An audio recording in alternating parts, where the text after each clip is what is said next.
एक बार फिर देश में ईवीएम से चुनाव हुए और नतीजे वही आए जो ईवीएम के हिसाब से होने चाहिए थे।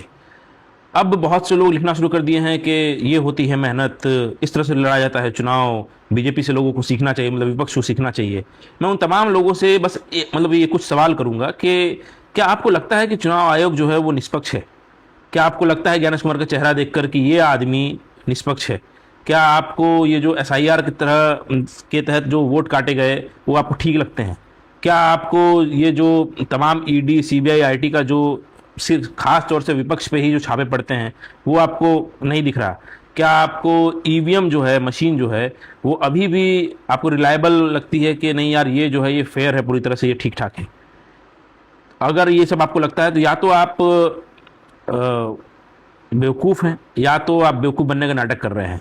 ये मतलब यही दो बात हो सकती हैं। अब मैं आपको बताता हूं कि देश में कितने निष्पक्ष चुनाव हो रहे हैं। 2024 की बात है, यहीं यूपी में एक विधानसभा है कुंदरकी, जो कि लोकसभा चुनाव होने के बाद खाली हुई थी। वहां पर उपचुनाव हुए।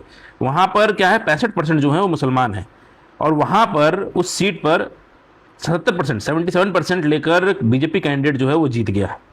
जी हाँ, मतलब मुसलमान भी बीजेपी को वोट कर रहे थे। वो भी तब जब उनके खिलाफ इतनी नफरत फैलाई जा रही थी, बटेंगे तो कटेंगे तरह के नारे दिए जा रहे थे कुछ ही महीनों पहले लोकसभा चुनाव में। उसके बाद भी वो है वो खुलकर बीजेपी को वोट कर रहा है, जबकि उस सीट पर आज तक कभी बीजेपी नहीं जीती थी। और इतना बड़े मार्जिन से, मतलब 1,40,000 का मार्जिन था जीतने वाले का, जो कैंडिडेट है बीजेपी का उसका। सोचिए ये हाल है, ये हो रहा है निष्पक्ष चुनाव। एक और निष्पक्ष चुनाव बताता हूं। महाराष्ट्र में हुए थे विधानसभा चुनाव। वहां पे एक गांव है मार्कड़वाड़ी, उसने क्या किया कि वहां पर उन्हीं का कैंडिडेट जीता था, विपक्ष का कैंडिडेट जीता था, लेकिन उनको लगा कि हमारे यहाँ तो 100 लोग भी बीजेपी को वोट नहीं करेंगे, जबकि उस गांव से 1003 वोट बीजेपी को मिल गए थे। तो उन्होंने कहा कि हम अपने स्तर पर बैलेट से एक बार फिर से चुनाव करेंगे अपने स्तर पर, और मतलब जांच करेंगे ऐसा कैसे हो गया।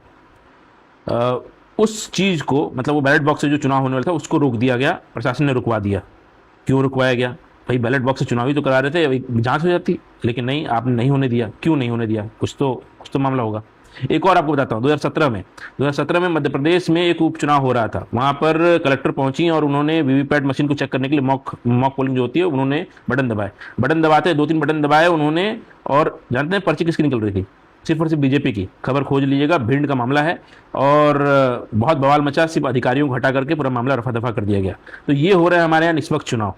और फिर आप बात करते हैं कि ये होती है मेहनत, ये होता है जज्बा, इस तरह की बात कर रहे हैं। तमाम जो लीडर हैं बड़ी बड़ी पार्टियों के, वो हार जाते हैं। चाहे आप ममता को ले लीजिए, स्टालिन को ले लीजिए, गोगोई को ले लीजिए, नवीन पटनायक को ले लीजिए, केजरीवाल को ले लीजिए, और अब कह रहे हैं निष्पक्ष चुनाव हो रहे हैं। गजब ही है।